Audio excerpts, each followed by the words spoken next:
En el invierno de 1944, la Segunda Guerra Mundial se encontraba en uno de sus momentos más difíciles. Las fuerzas aliadas, avanzando a través de Bélgica, se vieron repentinamente atrapadas en una situación crítica cerca del río Escalda.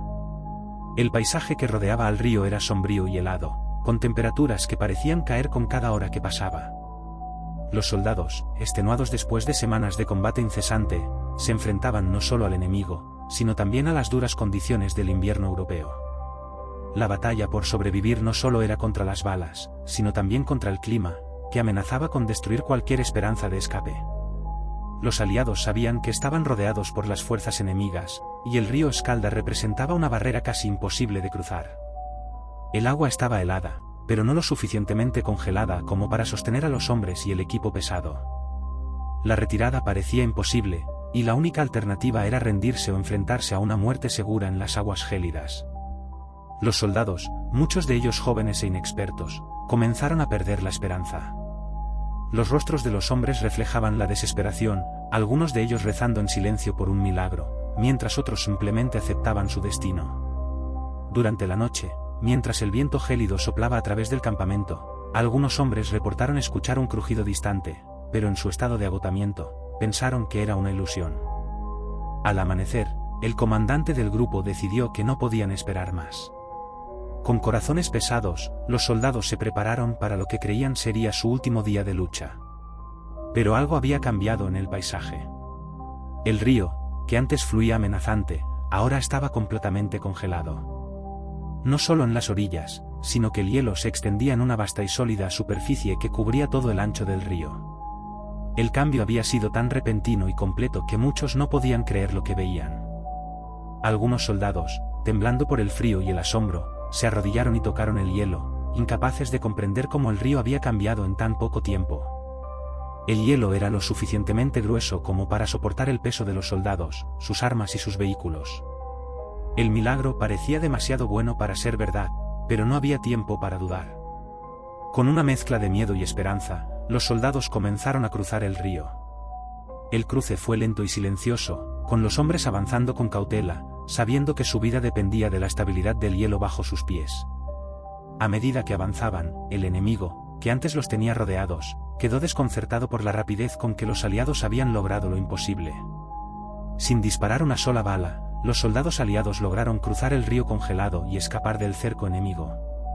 Para muchos de ellos, no había duda de que lo que habían experimentado era un milagro. Días después, al mirar hacia atrás, los soldados recordaban con claridad aquel momento. Algunos hablaban de haber sentido una presencia divina durante el cruce, como si una mano invisible los hubiera guiado a través del hielo. Otros, más pragmáticos, simplemente agradecían que la naturaleza hubiera actuado a su favor en el momento exacto en que más lo necesitaban. Sin embargo, la mayoría coincidía en que algo más grande que ellos había intervenido.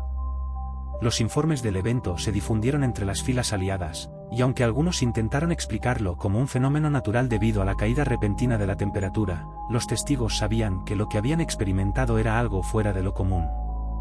En medio de una guerra brutal, donde la muerte acechaba en cada rincón, el río congelado se convirtió en un símbolo de esperanza y supervivencia.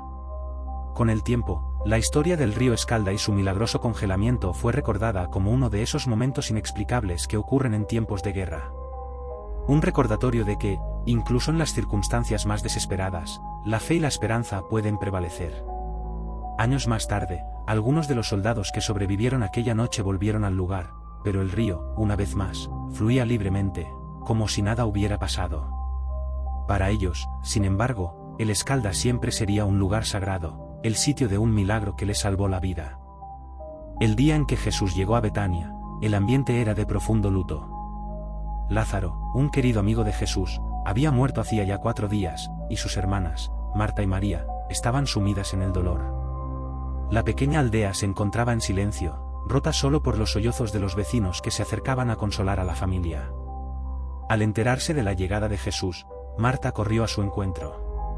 Aunque creía en el poder de Jesús, su fe estaba manchada por la tristeza y la desesperanza.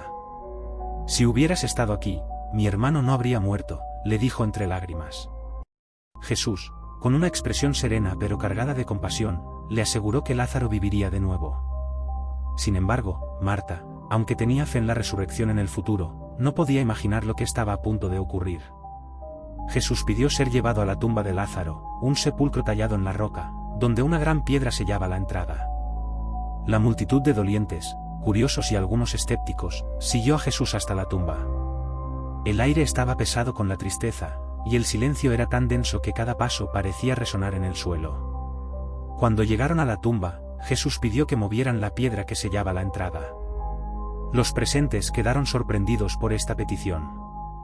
«Señor, ya huele mal, ha estado muerto 4 días», advirtió Marta, pero Jesús, sin inmutarse, insistió.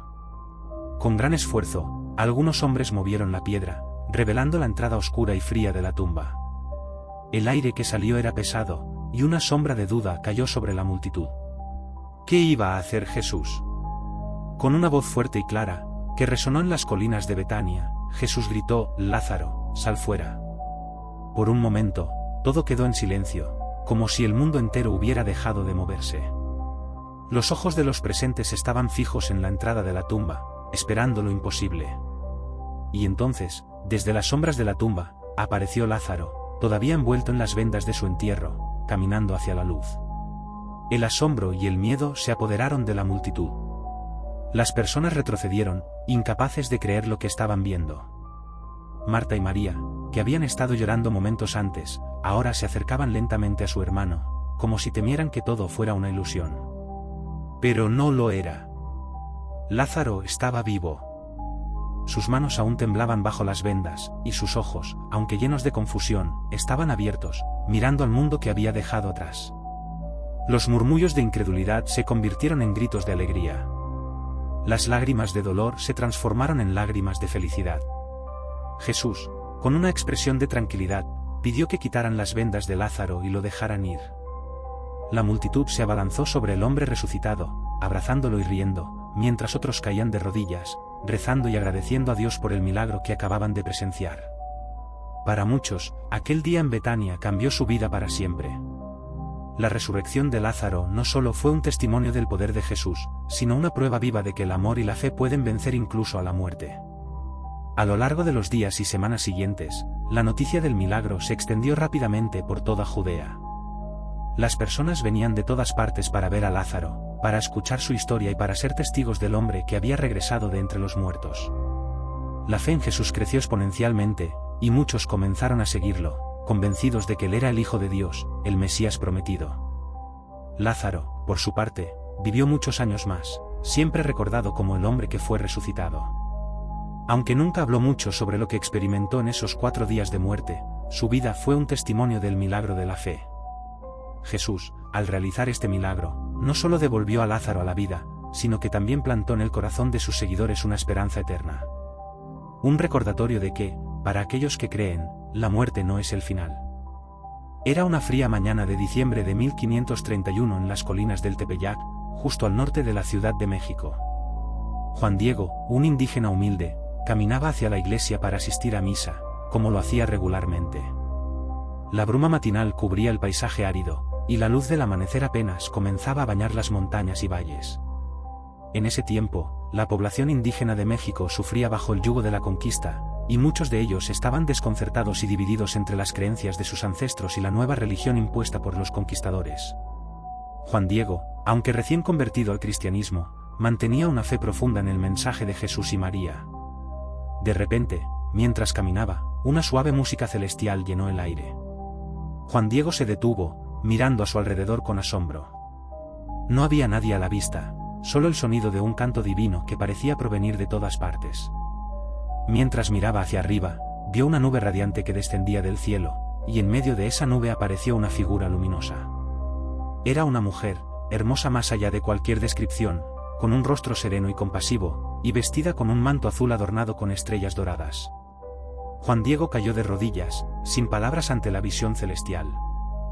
La mujer, que luego se identificaría como la Virgen María, le habló con ternura, diciéndole que no temiera. Le pidió que fuera ante el obispo y le transmitiera su deseo de que se construyera una iglesia en ese lugar, donde ella pudiera escuchar las oraciones de todos aquellos que buscaran su consuelo. Juan Diego, atónito y sin comprender del todo lo que estaba ocurriendo, aceptó la misión. Se levantó, aún temblando, y corrió hacia la ciudad para cumplir con el mandato de la Virgen. Al llegar ante el obispo, sin embargo, Juan Diego fue recibido con escepticismo. Aunque el obispo Fray Juan de Zumárraga lo escuchó pacientemente, no pudo creer de inmediato el relato de un humilde indígena. Pidió una señal para probar que el mensaje realmente venía de la Virgen María. Juan Diego, desilusionado pero decidido, regresó al cerro del Tepeyac.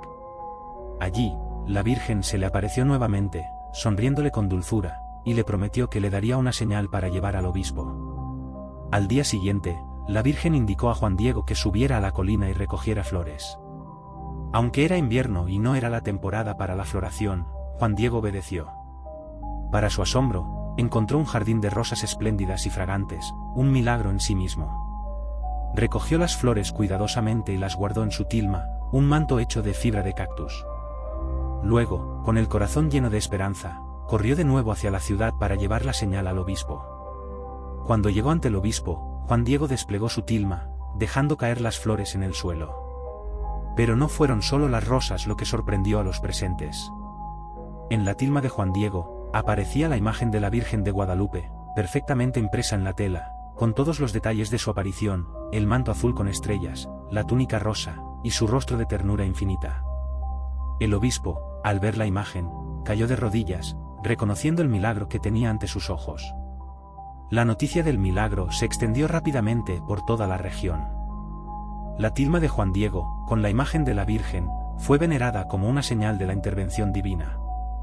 Se construyó una pequeña capilla en el Tepeyac, y con el tiempo, ese lugar se convirtió en uno de los santuarios más visitados del mundo. La imagen de la Virgen de Guadalupe, impregnada en la tilma, ha perdurado durante siglos, sin mostrar signos de deterioro, a pesar de estar hecha de un material que debería haberlo hecho desaparecer con el tiempo. Los estudios científicos modernos han intentado explicar la naturaleza de la imagen, pero hasta el día de hoy sigue siendo un misterio. La Virgen de Guadalupe no solo se convirtió en la patrona de México, sino en un símbolo de unidad, fe y esperanza para millones de personas en todo el mundo. A través de su milagro, la Virgen no solo le habló a Juan Diego, sino a toda una nación, recordándole su amor y protección.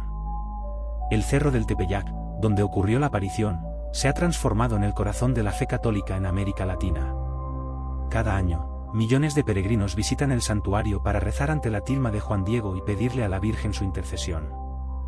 La imagen de Guadalupe, que apareció de manera milagrosa, sigue siendo un testimonio vivo del amor divino y de la presencia de la Virgen en la vida de sus devotos. En la mañana del 14 de junio de 1800, el campo de batalla de Marengo, en el norte de Italia, estaba cubierto por una densa niebla. Las tropas francesas, dirigidas por Napoleón Bonaparte, se encontraban en una situación desesperada. La campaña había sido larga y agotadora, y el enemigo, las fuerzas austriacas, parecía tener la ventaja. Los soldados franceses, exhaustos y con las provisiones al límite, sabían que se enfrentaban a un combate decisivo. Si perdían, sería el fin de la campaña en Italia, y Napoleón lo sabía. A medida que la niebla se disipaba, el sol comenzó a iluminar el campo de batalla, revelando las vastas fuerzas enemigas que se acercaban. Los cañones austriacos tronaron, y el caos se desató. Las líneas francesas comenzaron a tambalearse bajo la presión de los continuos ataques. Napoleón, desde su puesto de mando, observaba con creciente preocupación cómo sus hombres eran empujados hacia atrás. Parecía que todo estaba perdido. Las tropas francesas comenzaron a desorganizarse, y algunos incluso empezaron a huir en medio de la confusión. A media tarde, cuando la batalla parecía inclinada definitivamente a favor de los austriacos, sucedió algo inesperado. Unas nubes oscuras comenzaron a formarse en el cielo, y, de repente, una lluvia torrencial cayó sobre el campo de batalla. La intensidad de la tormenta fue tal que la artillería enemiga quedó inutilizada. Los cañones austriacos, que habían estado castigando a las fuerzas francesas durante todo el día, se empantanaron en el barro, imposibilitando su uso. La lluvia, que caía en cortinas densas, enfrió el ardor del enemigo y dio a los franceses el respiro que tanto necesitaban. Los soldados franceses, empapados pero revitalizados, aprovecharon la confusión para reorganizarse. Bajo la dirección de Napoleón, quien nunca perdió la fe en la victoria, lanzaron un contraataque feroz. El barro que había sido un obstáculo para la artillería austríaca ahora actuaba a favor de los franceses, impidiendo que el enemigo se moviera con rapidez. Las tropas francesas avanzaron con determinación, empujando a los austriacos hacia atrás. Lo que parecía una derrota segura se transformó en una victoria inesperada y decisiva. Napoleón, que siempre había confiado en su habilidad para adaptarse a las circunstancias, vio la lluvia como una intervención providencial. Aunque muchos en su ejército hablaron de suerte o coincidencia, otros creyeron que la tormenta había sido un acto divino. La batalla de Marengo no solo consolidó el poder de Napoleón en Italia, sino que también quedó en la memoria de sus hombres como un momento milagroso en el que el destino cambió a su favor gracias a la lluvia inesperada. Con la victoria en Marengo, Napoleón aseguró su posición como uno de los generales más importantes de la historia militar. La lluvia, que llegó en el momento exacto, se convirtió en un símbolo de su fortuna y de la intervención divina en la guerra. Las historias sobre la batalla se contaron una y otra vez en las fogatas de los soldados, recordando cómo, cuando todo parecía perdido, el cielo se abrió y les dio una nueva oportunidad. Incluso años después, Napoleón recordaba la batalla de Marengo con asombro. El cielo estuvo de nuestro lado ese día, dijo en más de una ocasión. Y para muchos de sus soldados, el milagro de la lluvia fue una señal de que, a pesar de los desafíos y las dificultades, siempre hay esperanza en los momentos más oscuros.